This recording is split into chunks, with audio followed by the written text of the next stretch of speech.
Hi, Jonathan York, Bay Financial Partners, looking at investment markets.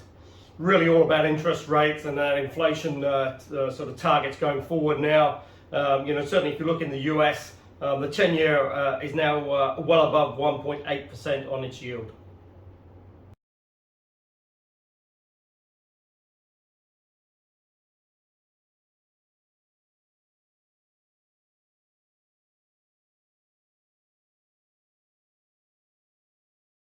Now, if you look at that, just sort of 4 weeks ago, that was trading sort of low 1.4s. It's now trading around 1.83, 1.84.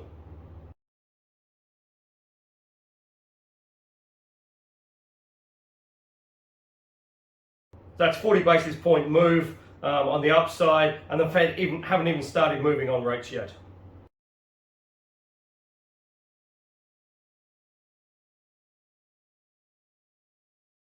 So obviously, that's having a pretty major impact on equities. The Dow sort of down regularly, sort of 300-400 points now, and it's just really just trying to get back to a sort of more equilibrium level and sort of trying to digest the fact that interest rates are going to move up.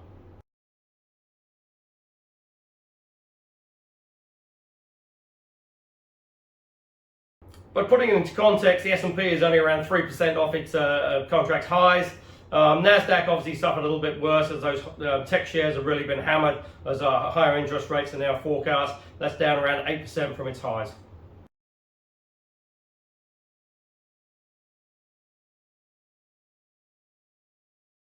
But then surprisingly on the flip side, banks should do reasonably well in sort of a rising interest rate environment. That hasn't proved the case after JP's results were okay-ish, but again gave a little bit of guidance that was sort of towards the downside in terms of costs and expenses, and more importantly, wage pressures.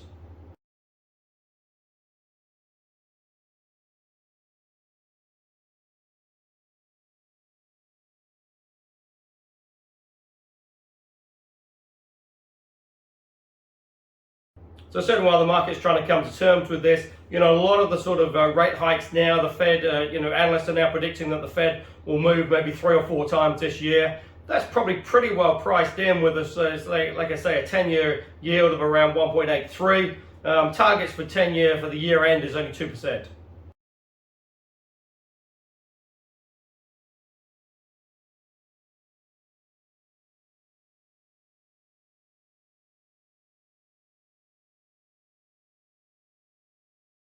But it's just going to be very interesting in the US as well because, certainly with the inflation figures on the year-on-year sort of numbers, some of those base numbers are going to start falling out of the index as we move forward in sort of March and April.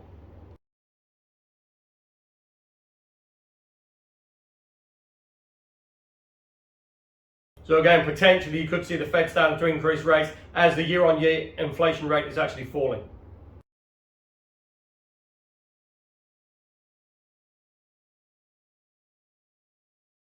And interestingly as well, what is starting to sort of come through now is that the rate of increase in the inflation figures is starting to fall a little bit.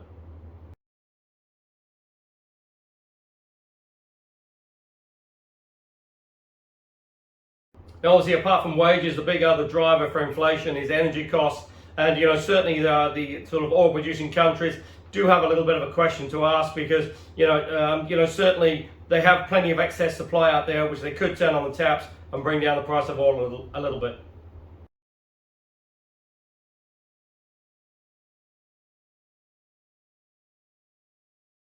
Because oil is comfortably above sort of $84 a barrel now.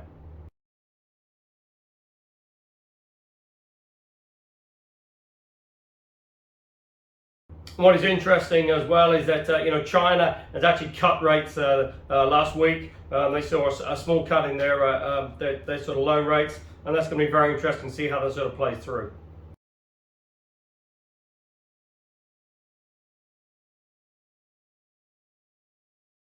And obviously, to overlay all on top of this, you've still got COVID and Omicron, which at present looks like certainly the early sort of states in the US that caught it appear to be sort of waning now in terms of their infection levels.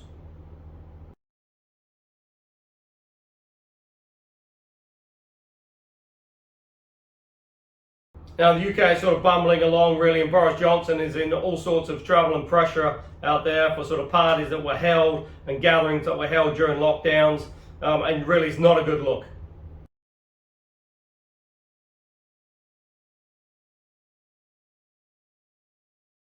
But presently he's holding defiant and saying he won't resign. It's not sort of that big of an issue.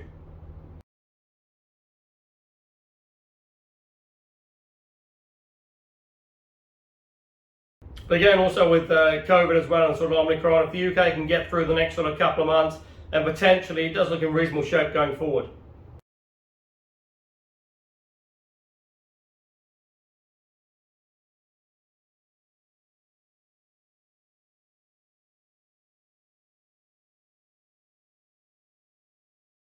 Likewise in Europe as well, certainly the European economy is not in too bad a shape.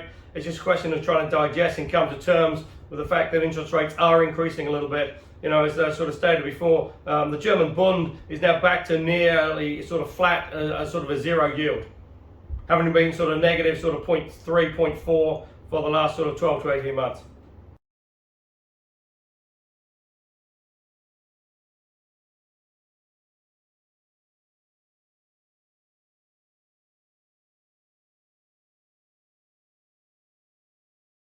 So here in Australia, apart from the sort of ongoing circus in terms of Novak Djokovic being deported for his a lack of vaccine, the Australian economy again is sort of doing okay-ish. It's sort of managing to sort of struggle through with the sort of COVID and Omicron levels.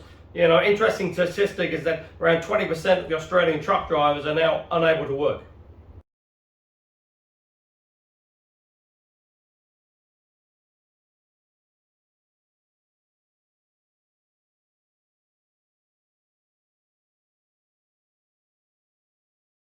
So again, that's having a bit of an impact on the economy. But again, with most of these truck drivers being sort of vaccinated, the actual sort of layoff from the COVID and the Omicron is relatively short. And hopefully we'll get back on track pretty quickly.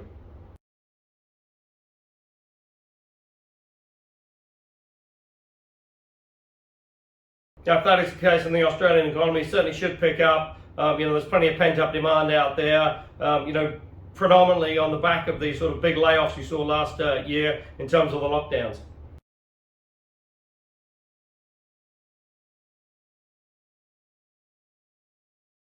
Now here in New Zealand, still sort of flirting with Omicron. There's plenty of cases at the border. There was a case that potentially could have spread in the community, but so far the sort of close contacts have come back with negative tests.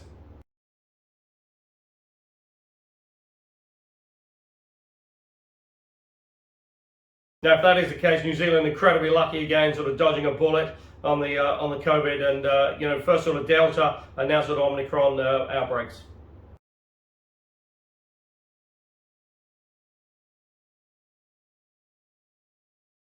But with the Omicron threat sort of increasing, really sort of week by week, it's put a further sort of dent in terms of opening up the borders here. The latest round of MIQ slots have been postponed, and that's just sort of further impacting on the New Zealand economy, especially on the tourism and hospitality sectors.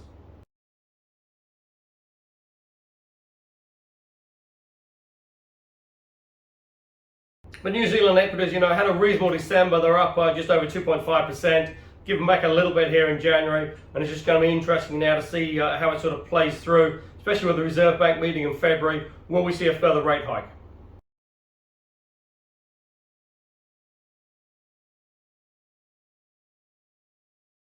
If we do, that will take the OCR up to 1%. Potentially that's, is all but sort of priced into the market, and the next sort of couple of hikes as well.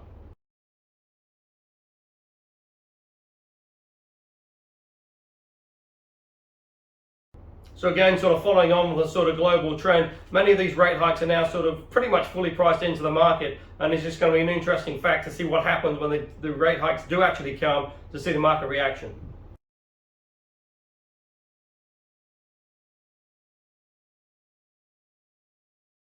Now, if you are looking for income options, it is still pretty tough out there. You're still not seeing a huge return in terms of sort of fixed income or term deposits.